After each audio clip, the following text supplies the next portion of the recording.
Welcome, everyone. We are really glad that you have been able to join us this evening. We'll get started in just a few minutes. Thank you.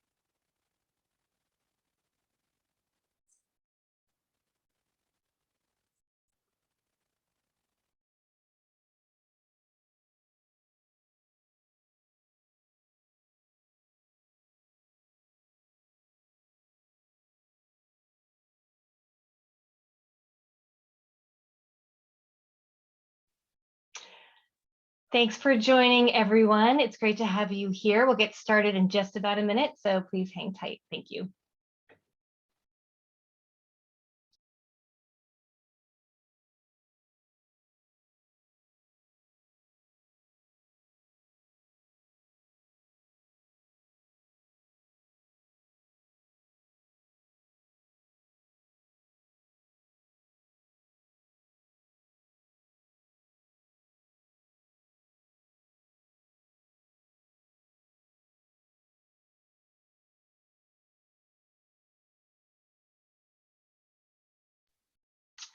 Okay, we will get started with our event tonight. Thank you so much for coming. We're really glad that you are sharing part of your evening with us. My name is Liz Ma, and I'm the president here at Presidio Graduate School, and really delighted to welcome you to Presidio, a day in the life. We're really excited about this event tonight. We've brought together 3 of our amazing faculty, and you are really in for a treat. To get just a little bit of a taste of what they bring into the classroom. So we hope you enjoy the evening. Right before we kick off, I'm just going to give you a little bit of an intro. We have people on the line who know a lot about Presidio Graduate School. I believe we have some alum on the phone, and then we also have some folks who are newer to Presidio. So hope you don't mind a quick intro for those of you who are more familiar with us. Presidio's mission is to educate change makers to build a flourishing future for all. We take this mission very seriously. It was why we were founded. Our founders believed that we needed a different kind of business school to educate the kind of leaders who are going to drive transformational social and environmental change. And ever since that time, 20 years ago, we have been educating over 1,000, close to 2,000 now alumni who are out there making a difference every day in companies, nonprofits, and the public sector. Next slide, please. We offer a number of different programs for students. So for those of you who might be thinking of graduate school in your future, you should know that we have a sustainable MBA program. That's a hybrid program that takes place both in person here in the Bay Area as well as online. We have an online Master's of Public Administration. We have a dual degree where you can put our MBA and MPA together in a hybrid format, meaning both online and in person. And we also offer a number of certificate options that you can participate in if you're looking for something shorter than a full degree. If you do have questions about our academic programs, please feel free to use the Q&A function, and we'll be happy to try to answer those as we go as well. Next slide, please. A little bit about Presidio. This is really to think about both for prospective students and then also for our community in general about why this is such a special place.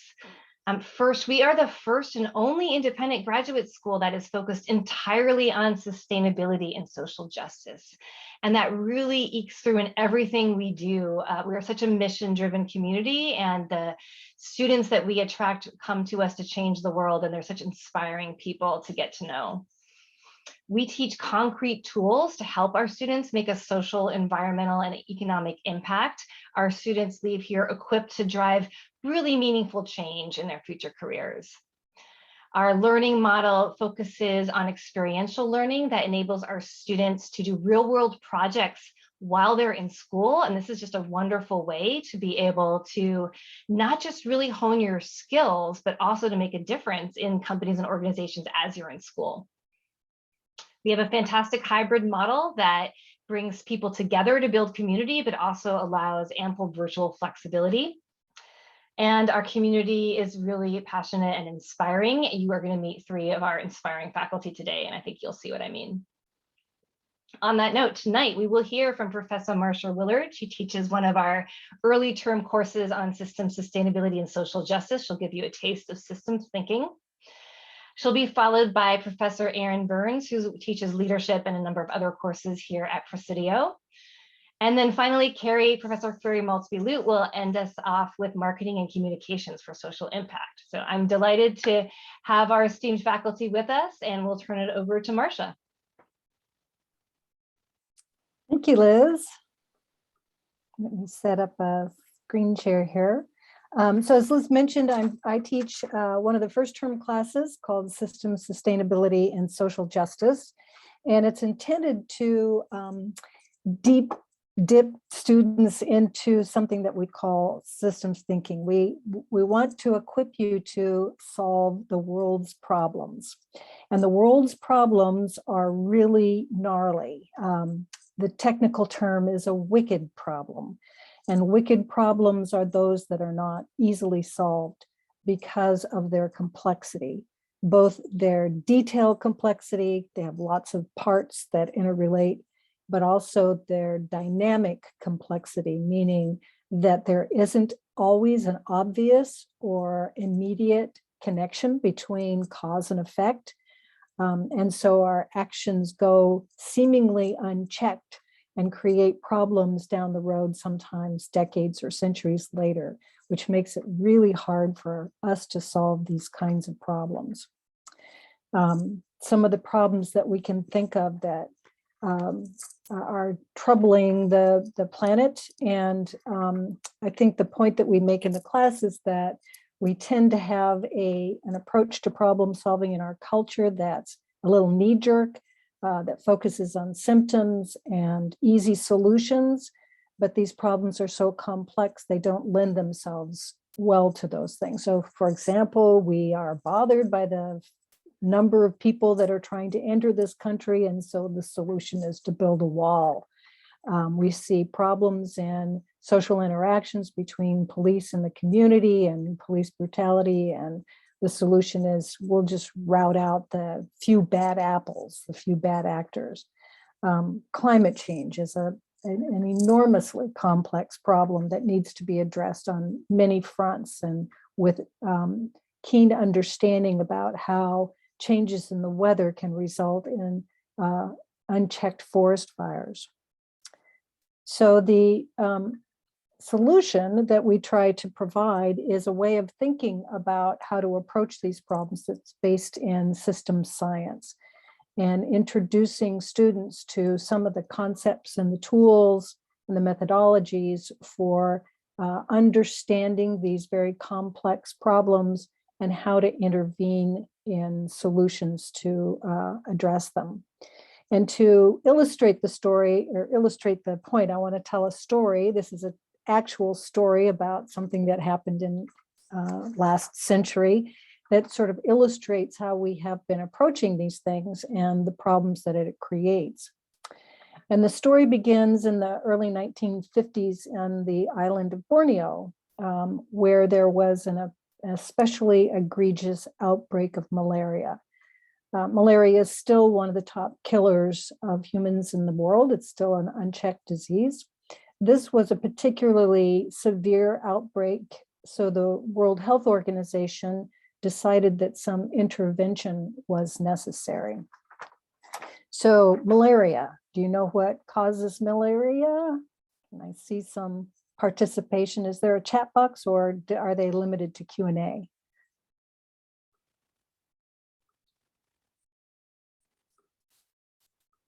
Matthew, do you know? There is they're mainly limited to Q&A.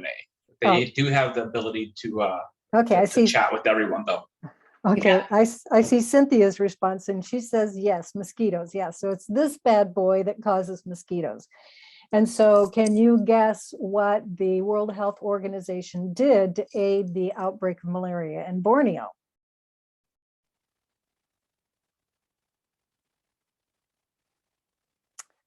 Provided that they were not that far thinking. But good response, Drew. That's a good strategy these days. Other guesses? Yes, Suzanne's got it. Yeah, they basically blanketed the island in DDT. Yes, particularly DDT, outlawed in this country in this century, but still in broad use around the world, and still one of the best measures we have for managing mosquito populations and therefore malaria. Well, the good news is that, yes, in fact, the mosquito population plummeted, the cases of malaria went down, the World Health Organization dusted their hands, patted themselves on the back, and left the island. And then over time, some mysterious things started to happen. One of the things that, whoops, what happened to that slide? One of the things that happened was people's houses, the roofs on people's houses in Borneo started to cave in. And this took a couple months before it occurred. And so people didn't understand the connection between the action that the World Health Organization took and this. But in fact, what happened was that the DDT killed not only the mosquitoes, but other varieties of insects as well, particularly this variety, which is a thatch-eating caterpillar wasp eater. Right? So this is a wasp that feeds on a certain variety of caterpillar that feeds on thatched roofs. And so without the wasps, the caterpillars proliferated. They didn't have enough DDT to cause their demise, but they did have some in them, but it allowed them to proliferate and eat up the thatched roofs. It got a little better than that too, because then the geckos that were feeding on the caterpillars started to eat the caterpillars, and there's a phenomenon called bioaccumulation.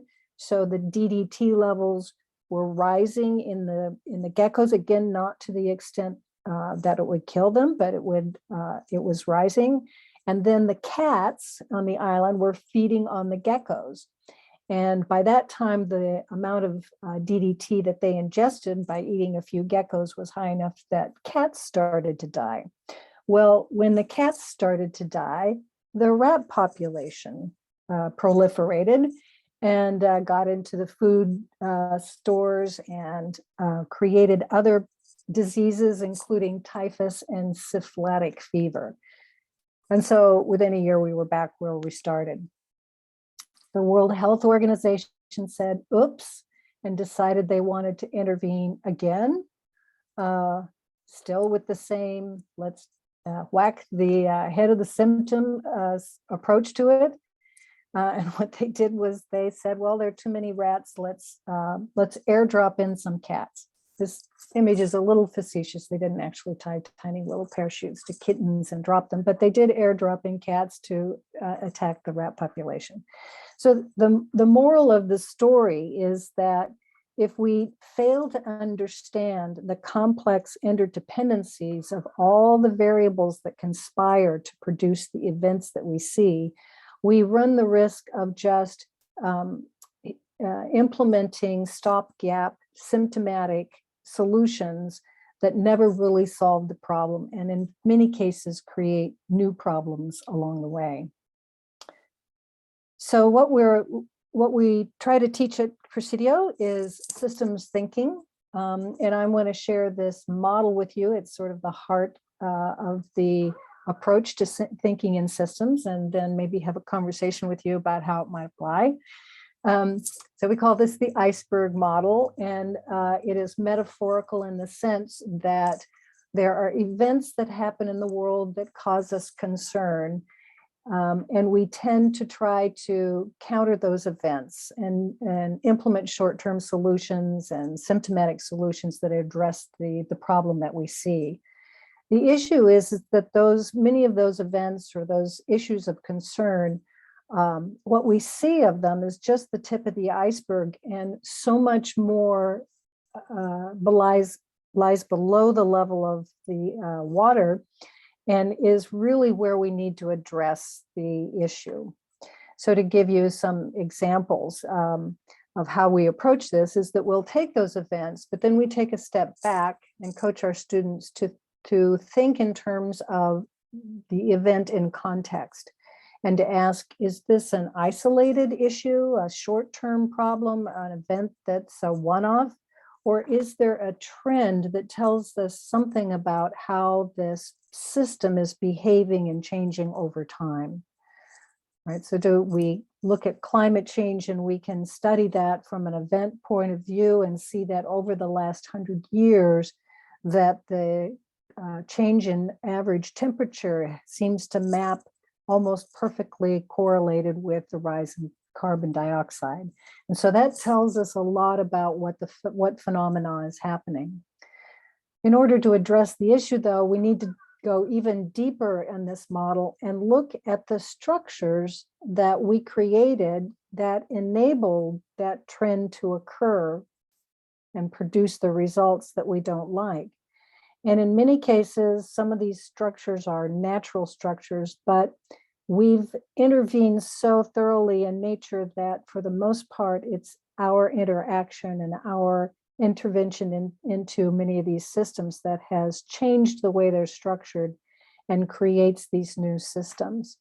And many times, even with human structures, we create them to produce a result that we think is good, and then they start to take a life of their own because of the variables that intervene and change their operation, and we end up with results that we didn't like. For example, we take our transportation system that was designed to facilitate mobility, to help people move from home to work and back again.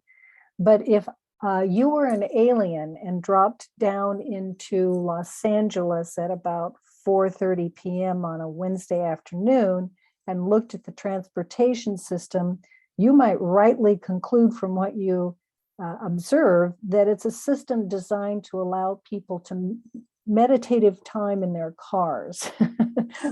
So we need to look at what those structures were that created that problem and understand that it's more than just the fact that a lot of people have moved to California or that we have bigger cars. It's a whole systemic issue.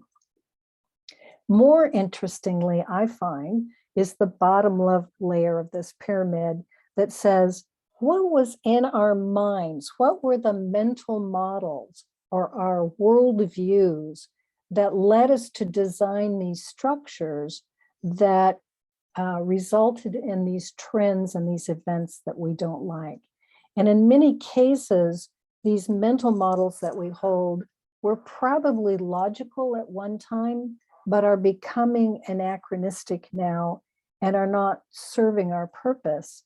But the problem is that they've become so deeply embedded in our psyche and what our truth of the world is that we don't even recognize that they're there anymore. They're like the operating system that's driving all the algorithms and decisions that we make. An example I like to use with students is the notion that that we need to grow the economy, that every economic problem can be solved by growing the economy. Well, the problem is that as long as our economy is linked to resource consumption, that is literally impossible to do indefinitely. And yet we can't let go of that model. And there are lots of problems. I might challenge you to think of some right now about consider wealth disparity in our country, which is becoming a growing problem and getting worse and worse over time. And to think about the structures that contribute to that, our tax system, our policies around inheritance and gifting, our labor laws that all conspire to create this disparity, contributed even further by our mental models around the myth of meritocracy in this country, that if you're rich, it's because you're smart and you work hard. And if you're poor, it's because you're not as smart and you're lazy, and how those mental models get bled into our thinking and the design of our systems. So getting my 1 minute warning here, that's my cue to pause and see if there are any questions or if this inspires any thinking in your part. So I'll open up to the audience.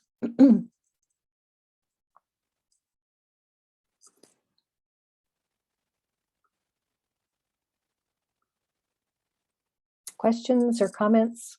I think you have access to both the chat and the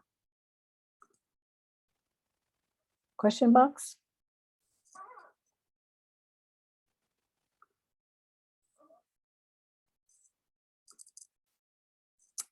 Okay, hearing none, I'm going to proudly turn this over to my colleague, Erin Burns, for the next little snippet and peek into the Presidio curriculum.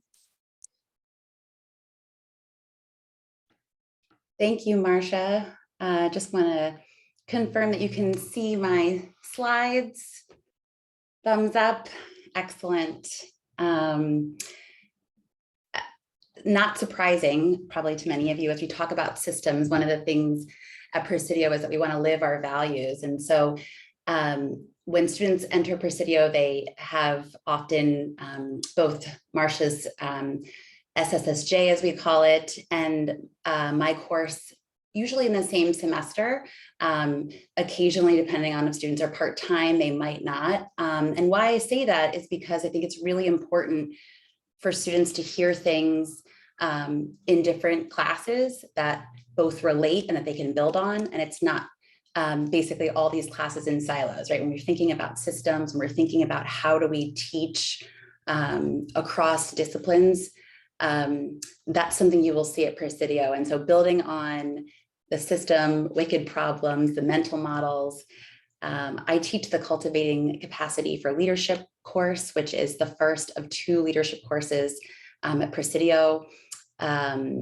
I also have the opportunity to teach a research methods and policy course, which usually is later in Presidion's journey. And so it's really exciting to see students when they're entering, as well as when they're getting ready to graduate. So I'm looking forward to talking to you a little bit about the leadership course, but happy to answer questions more broadly about the academic program if that's of interest to people.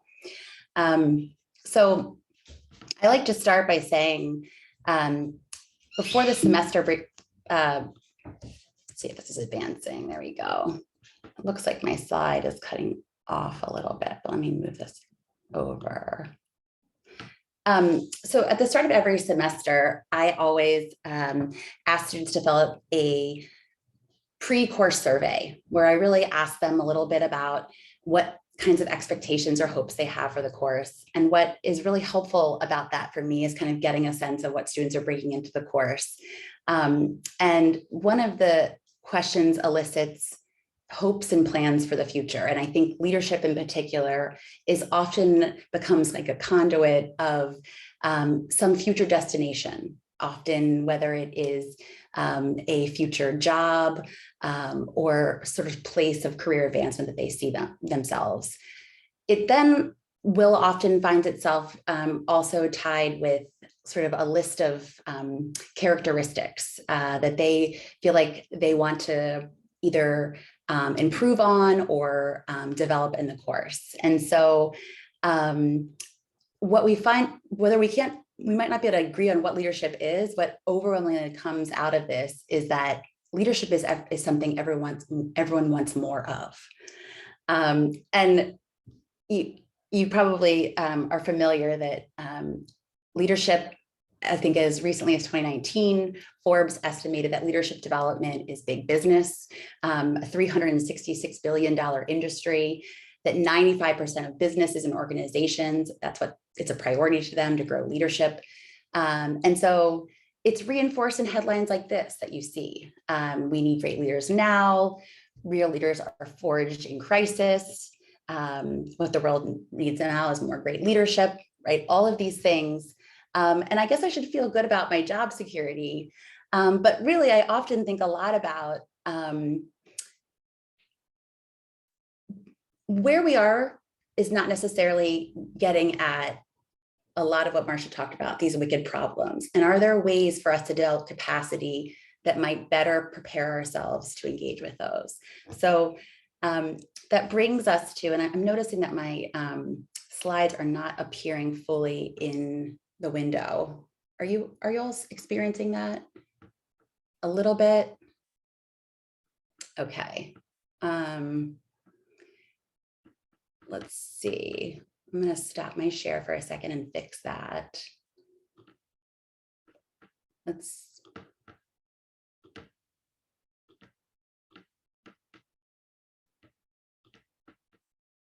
Doesn't.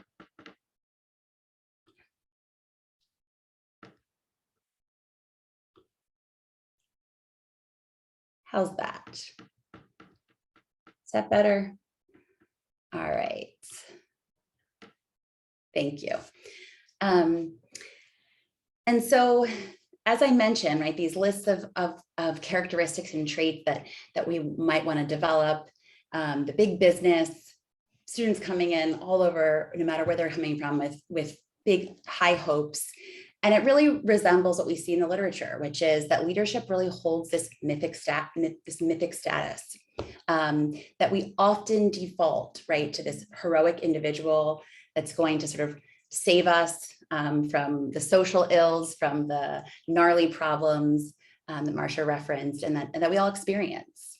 And I think it comes down to potentially considering at what cost is focusing on the individual, focusing on the enumeration of a list of characteristics I think we all know grows and grows each year, and potentially is a moving target. And that also gets us to a space where it's often leadership in some future time. And given what we all know is a place where we're facing very serious climate crises. We're facing very serious social justice issues, inequity across many different systems. We need action oftentimes right now, as opposed to becoming, when we are in a role that we often prescribe as a leadership role. So we really begin to sort of interrogate what that looks like. Entrenched in our leadership theories are what often are referred to as Anglo-American values, such as individualism, pragmatism, assertiveness. And as I mentioned, these often men are anointed to sort of save us. They tend to be overwhelmingly of the straight, cisgender, able-bodied, and as you can see on the left, white. And when we're unhappy with how things are going, when we don't feel like the current leader is solving the problems, and as you probably, depending on where you fall on the political spectrum, might be railing or criticizing one leader or the other, what we do is we vote that leader out and we replace with the next one, thinking that will ultimately sort of save us from the current set of systems. Unfortunately, what that does is the structural systemic issues that we're facing are often instead attributed to personal behavior and the lack or absence of good leadership. And so just like that, the prescription for inequality would be to inject our organizations with a person of color or woman. Like, as we would suggest, we elected an African-American president, therefore we must not be a racist country anymore. Yet we know that isn't true, right? And so what we come to look at and what we really think about in Presidio is how much the focus on the individual is distracting us from really doing the systems work that we need to really employ, to begin to understand how we might intervene and what are those intervention points. And so we go on a journey. We do this through a number of wonderful books and authors that represent a lot of different spaces. As You're probably familiar maybe with some of these. The first book is a woman named Helena Liu, and she talks to us a lot and really introduces to this sort of history of leadership theory and where we've come from, and how we might ask ourselves and very directly to dismantle what are often these celebrated narratives that are rooted in imperialism, white supremacy, and patriarchy. To recognize that justice is unlikely to be delivered on the backs of a heroic individual, but much more likely to be brought by a coalition of committed individuals struggling in small spaces, in community, quietly in grassroots organizations, in learning institutions.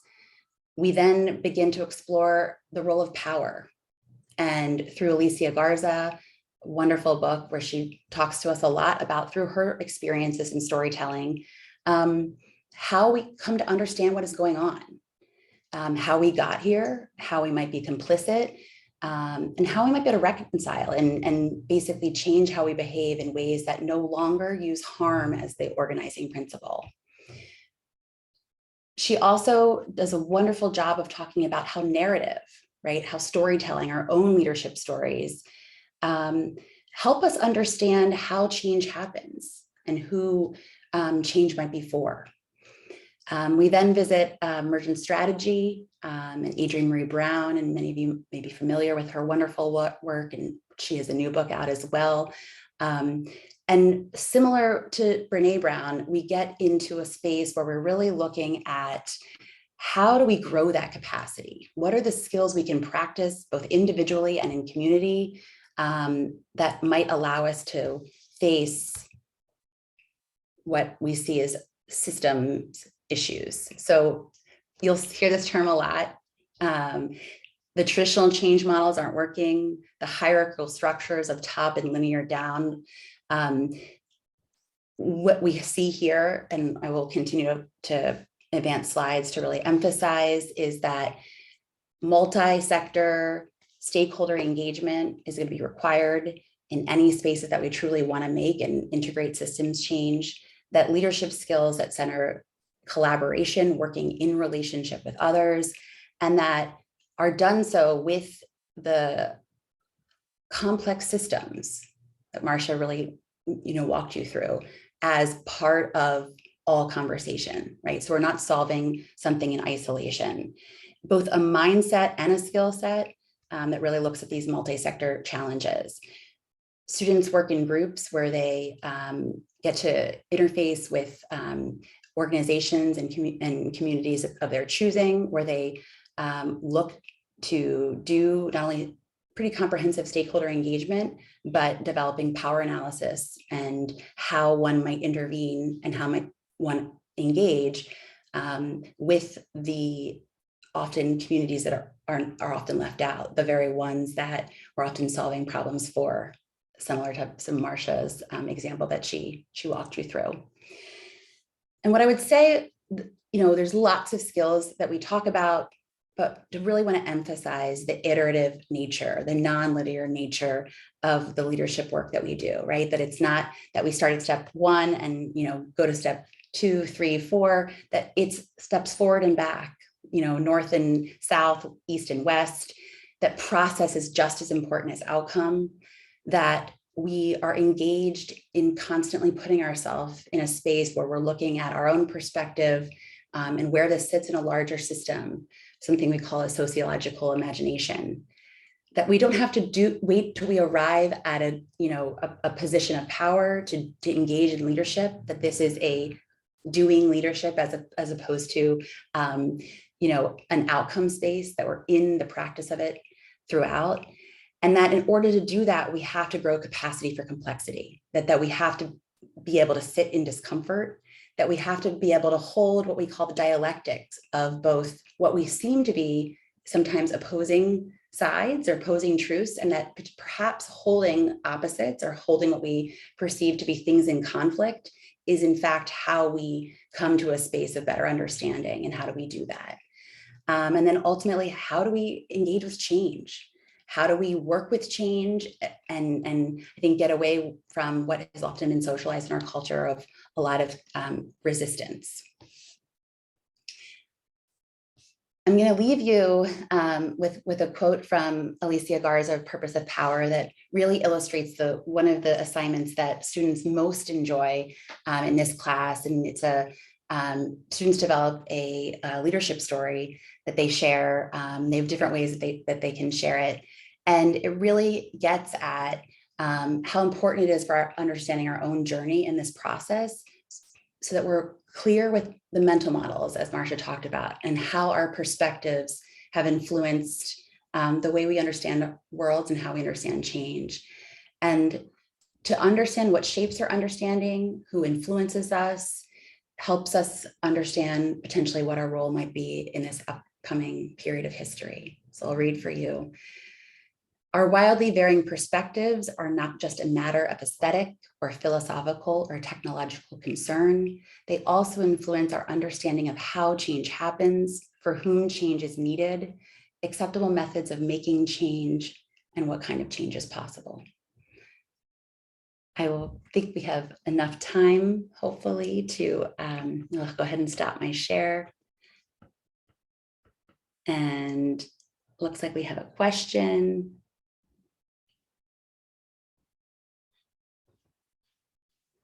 I'm curious what success looks like. What are examples of systems or organizations that embody these practices? That's a great question. So, one of the things we do in leadership in particular is I'm interested in students in not defining what I think might be success. That I think that there's two things going on. One thing is giving students the opportunity to amplify the kinds of change and the kinds of systems that they want to see more in. And so choosing organizations that have leadership or systems work being done across spaces that they feel like is making progress. The other thing I will say, we talk about this in leadership, but even more so actually in research methods, is how are we actually measuring success? And a lot of times, right, success is actually happening in spaces that we're not capturing because we're focused on an outcome that might not actually be the one that is most meaningful. And also who's determining, right, what success is. And oftentimes one of the things we really look at Presidio is thinking about participatory methods and actually working in community. So if you think about making change, you're wanting it to live in the community that's most being impacted by it, so that we don't have external stakeholders solving problems that they aren't most impacted by. If we really want sustainable change to happen, the ownership, right, for that change, for that success has to be determined by the people that are most impacted by it.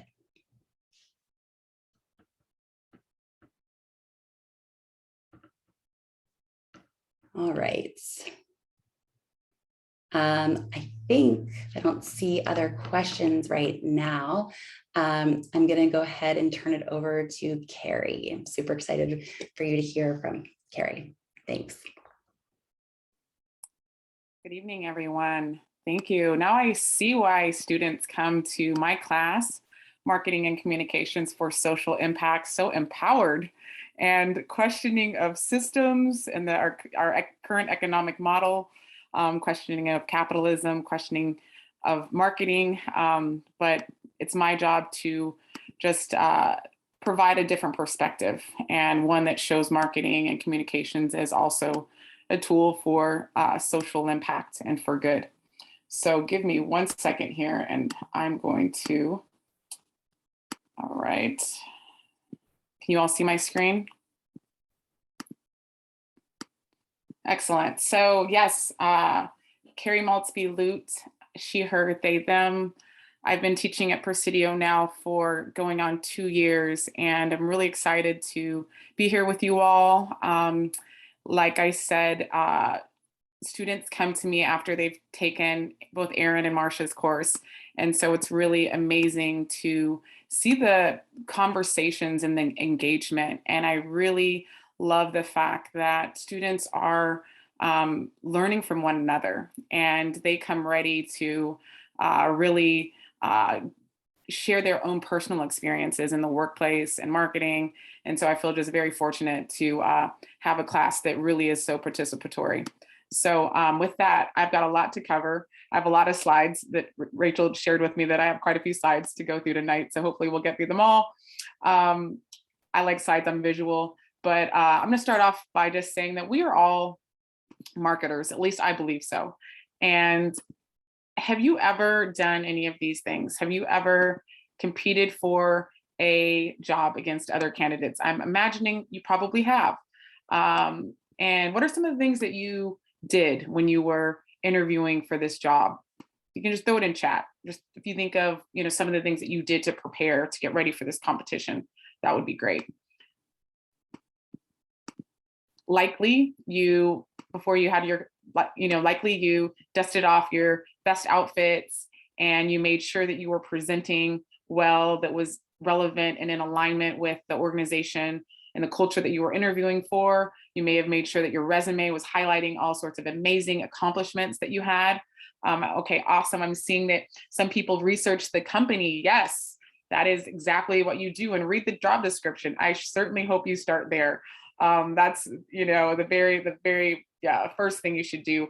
And preparing interview questions and knowing your audience. Absolutely. These are all things that you should do in order to be strong. Some people have, in the Bay Area, housing is a crisis for a lot of people. If we competed for an apartment or a home purchase, some of the things that we did in order to do that, put them in the chat. Maybe you wrote letters to your landlords, the person selling the home, telling them a story about your family and trying to connect with them. You're not going to tell them that you like to have parties until really late and that sometimes you lock your keys and you tend to break things. You're going to leave all those things out, right? And then last, maybe you stepped up your game to get that special someone that you were interested in to also be interested in you. So, maybe you can think of some of the things that you did kind of back to wearing something that you feel comfortable and confident in. And really, all of these situations, we aim to put our best self forward. You aim to be authentic, you aim to be truthful, yet you don't want to divulge all of your weaknesses. And so that is very much the job of a marketer. So we're all marketers and have that experience. And what is marketing and communications for social impact? So the purpose of the course that I love teaching is to provide a framework for marketing sustainable ideas, products, and services. And there's an experiential learning component. So I'm excited to have the opportunity of working with real organizations within the class. We've worked with organizations that range from startups that are still trying to identify who their target audience is and get very clear on their value proposition, to organizations that have been around and that might even have global offices. But one of the things that is similar is that they're all in some way mission aligned with our values as an institution, either committed to social justice or committed to the environment or at the intersection of all those things. Let's start with defining what is marketing. The root of marketing is market, as we all may have made that connection. Who's been to an open air market or bazaar, and how did that feel? I mean, we've likely all been to farmers markets and things like that, but has anyone ever been to one that kind of looked like this? Lots of goods, not many labels, but just kind of this warm, chaotic experience. Yes, you found it overwhelming. Turkey was stressful. Nice, Rachel. I actually went to one in Turkey. That was like one of my very first ones, and it was very intense. And some people love them. Yes, absolutely. So this is, this has been going on for, as long as people have really, been modern humans. We've been buying and selling and trading items. And at the market, it's all about people and relationships. I love this picture. It reminds me of living in Ghana, West Africa. I studied abroad as an undergraduate. And during that time, one of my friends who was also studying with me, we all have that friend that's just very cheap, not even frugal, but just downright, that friend that just wants the lowest price no matter what. And that was one of my friends who was there. And it was, initially kind of embarrassing because as we would, try to buy something, she would want to haggle and go so low. She would throw out everything like, I'm your sister from America. I'm a student. My parents didn't send me money. She would just throw out everything to try to get the lowest price possible. I was appalled, but then I realized that a lot of the vendors loved it. They were laughing. What was happening is that there was a relationship that was being built. They just thought she was the funniest. And, there was trust that was building, and she knew her preferred vendors, and we built, relationships over the course of our time there.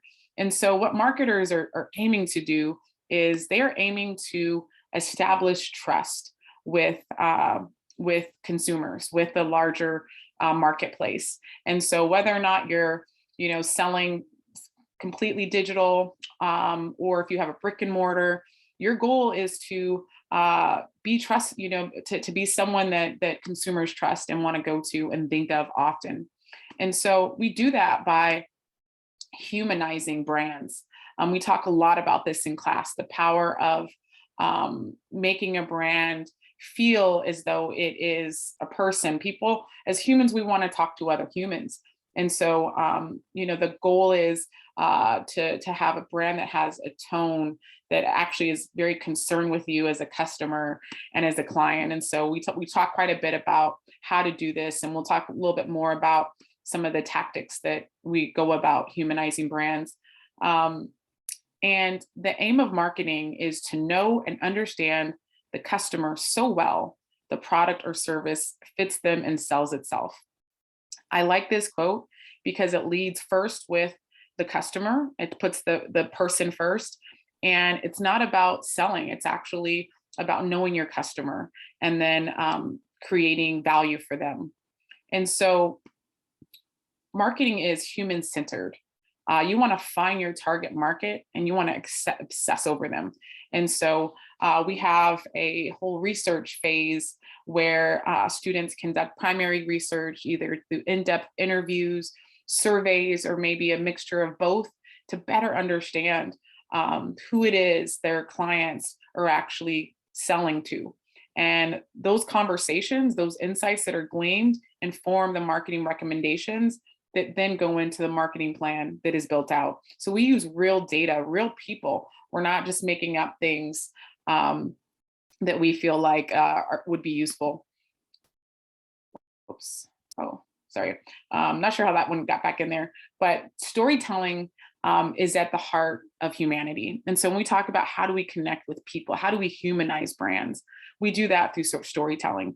And storytelling, again, it's how we've survived as people, how we've shared information throughout all time, throughout the savannah, trying to ensure that we, to ensure of our safety, how we passed on information was through storytelling. And symbolism is the oldest recorded stories. And so when we talk about in literature, authors have long favored the use of symbols among a range of literary devices. And so some of the oldest recorded forms of storytelling are cave paintings, hieroglyphics, rock art. These are symbols that represent more complex narratives or represent complex narratives for beliefs. And so in their shortcuts, they help us understand something complex in a shorter, more efficient manner. And so what is this symbol? What does this represent? It's kind of it's universal, right? We all immediately, for the most part, get that, right? Love, yes, love, such a beautiful one. And this symbol, we know this one as well, right? This is probably came about in the 70s. Some people probably remember it really well. It's peace, right? Another almost universal symbol. And here we have this symbol. Anyone know what this symbol is? I'd be very impressed if you did. I'm really pulling from my West African days. So this symbol is called Sankofa. It means you must know where you're going You must know where you came from in order to know where you're going. And it's very important. It's part of the Adinkra symbols. You see them all throughout Ghana. And it's one that has particular importance to African Americans when we think about our lineage and like understanding our history as it relates. And so this is a very powerful symbol that, again, it's a shortcut that helps us say something that's complex much more efficiently. And how about this one? What does this symbol represent? I'm sure we all know that one, being in our sustainability program. A lot of us know that. Trash can, right? Yes, throwing away, making sure you don't litter, do not litter. And so in some places, in some contexts, this would not mean anything. Symbols can be void of meaning until we create stories around them. We give these symbols power by the stories that we tell and that we create. How about this last symbol? Who knows this symbol? We'll see how many East Bay folks are in here. Yeah, Oakland, good job, Liz. So you have your East Bay cred. So symbols require culture and context, and that's what brings meaning to them. And when we think about brands and corporate brands, this also is about symbolism and meaning. What brand is associated with this logo, and what words come to mind when we think about this logo?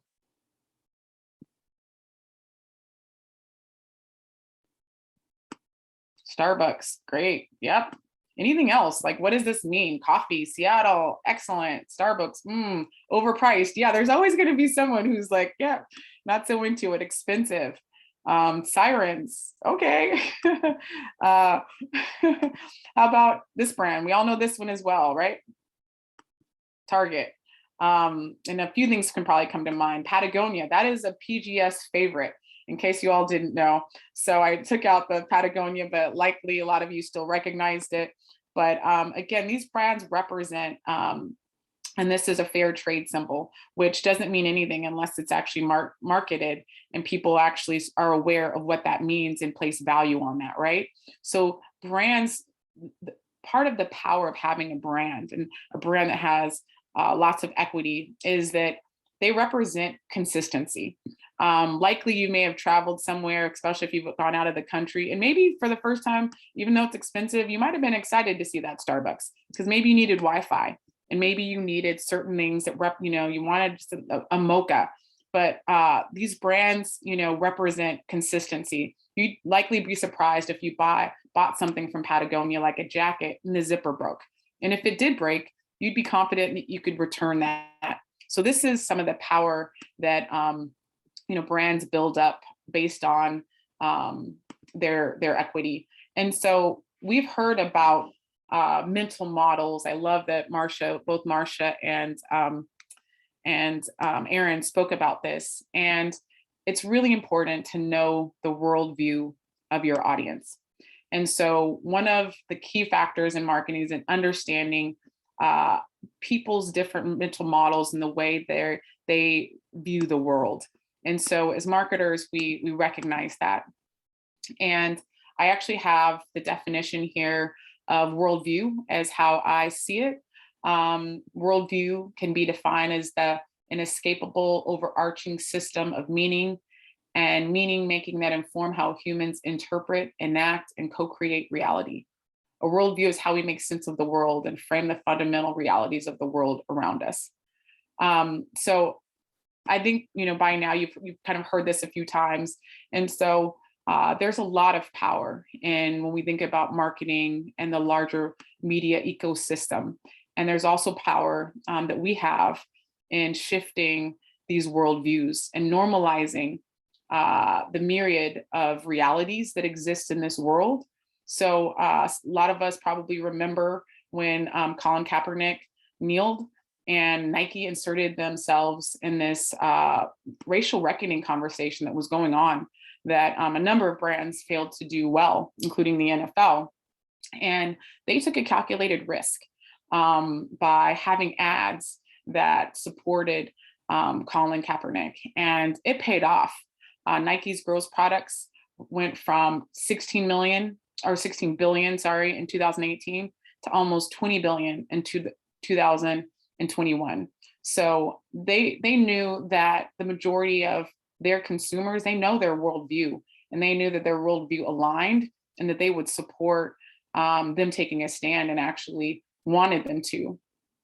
Patagonia, the president stole your land. Another example of brands moving from selling to taking stands. They're also recognizing that the fine line, between having a business and one that sells products, one that is, inherently using resources from the land, and also wanting to acknowledge and say, hey, we need to reduce consumption. How can we do this? How can we have circular models within our business to help support our larger vision of having a world that is going to be, around for a long time to come. And it starts with culture, though. Some of these shifts that marketers and the media help make, ultimately, it still comes from the people.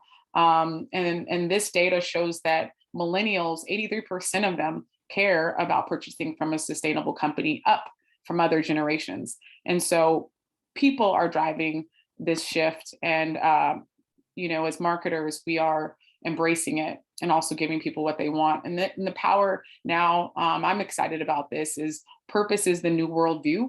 And so we're seeing more and more companies that are working at the intersection of a few of these different areas. When we talked about the UN SDGs. And so when we work with ones in my class that, are at least working on, some of these problems or more. And marketers observe the world. It's our goal to find insights, behavior, pain points, and habits. And we do that by trying to understand people's psychology. And so a lot of people have probably seen Maslow's hierarchy of needs, which was informed from the First Nations perspective. So I do want to acknowledge that. But within this hierarchy of needs, there are a range of basic needs, psychological, up to more self-fulfillment needs. And I'm sure we can think of brands that speak to esteem, some that speak to love and belonging. We just had Valentine's Day. A number of brands are created just for that special occasion. And so this is where we work. And, when we talk about a need versus a want, I need to have a shoe. I need to, for the most part, cover my feet. That's a commodity. That's $15. If I put a swoosh on that shoe, it's 10x to 150, that same shoe. And then maybe I change it up even more. These are Yeezys, and they could be $1,500. That's the power of brand and brand equity. When you have that, is you take a commodity and you're able to 100x it. And the power of branding is, we all know this store, right? What's this store? Apple, yes, we know it. Just, there's so many reasons why. That's the power of brand. And I'm gonna leave with this quote on brand. This is how we define it in the class. Not a huge fan of Jeff Bezos, but this quote is great. Your brand is what other people say about you when you aren't in the room. Your brand is your reputation. It's the feeling that you get, that you leave people with. And because I can't close out on Jeff Bezos, I will close out on Maya Angelou. This is how I look at brand, and how I look at, we talk about personal brand in the class as well. And to me, it's about your values and your vision and your mission. And people will forget what you said, people will forget what you did, but people will never forget how you made them feel. This is my mantra. This is my take on personal brand. And I leave that with you. And I look forward to meeting some of you all. And thank you for joining us this evening. And I'll kick it over to you, Rachel. Unless there's questions, that's right. Sorry, I'm happy to take questions as well. Let's see here, I have a question at the bottom. I did see a question that I think came up maybe before you spoke, but certainly any of us could answer, about plant-based nutrition and whether or not Presidio might be a good fit for someone who might be interested on understanding consumer behavior and sustainability impact, especially as it relates to sustainable foods and specifically meat-based cultures. I can say you'd be in good company.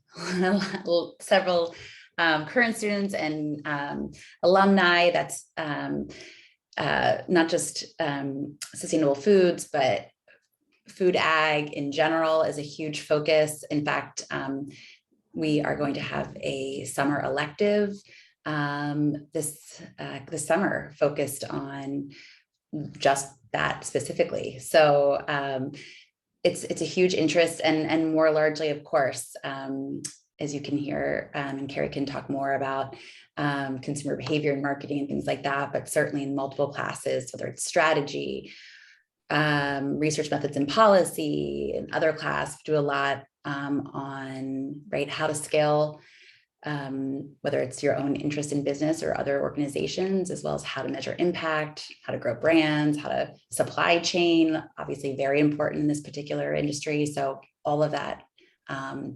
And it's certainly an opportunity for students to pick a theme or a sector like this and work it through multiple classes and do projects all around that. And that's something that certainly students do. But you also will find that you'll have a lot of things very similar to this brought into classes just in general, given what a big industry this is and how much, as you know, meat and food is a huge target as we think about climate change and how we're going to intervene. Excellent. And I see there's a question that came in from Haley regarding companies increasing their ESG marketing and communications budgets, and how does this increased focus on corporate ESG translate into the role of your course?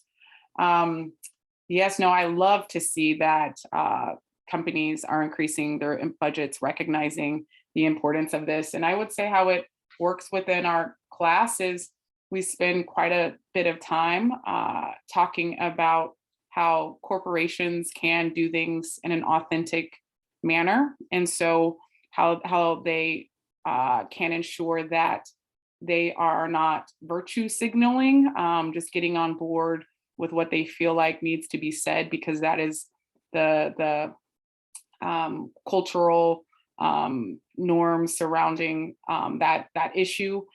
So we talk about the importance of companies, walking the talk and what it means to have diverse employees to ensure that they are actually going to be creating campaigns that are speaking to a number of different people, and so that they are being as expansive in their thinking as possible. So I would say that we, again, have larger companies that we work with marketing plans, as well as smaller companies as well.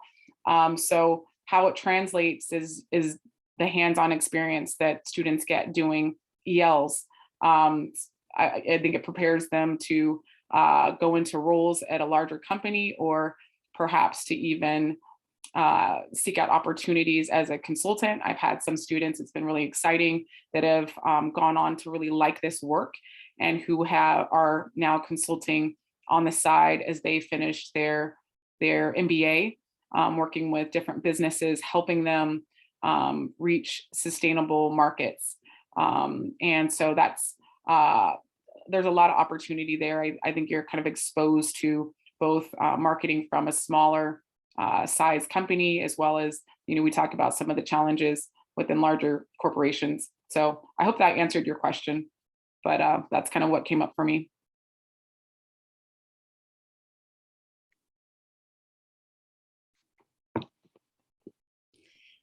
We want to be respectful for everyone's time, so I'm going to just say thank you so much for joining us this evening. I very much, from all of us, encourage you to reach out to learn more about Presidio. You can certainly contact admissions. You can certainly contact any of us. We're happy to answer questions, and also invite you to come to our classes. So that's certainly an option at Presidio, that you're able to visit classes and see what it's all about. in that way too. So thank you so much for joining us, and hopefully we'll see your faces in person one day soon.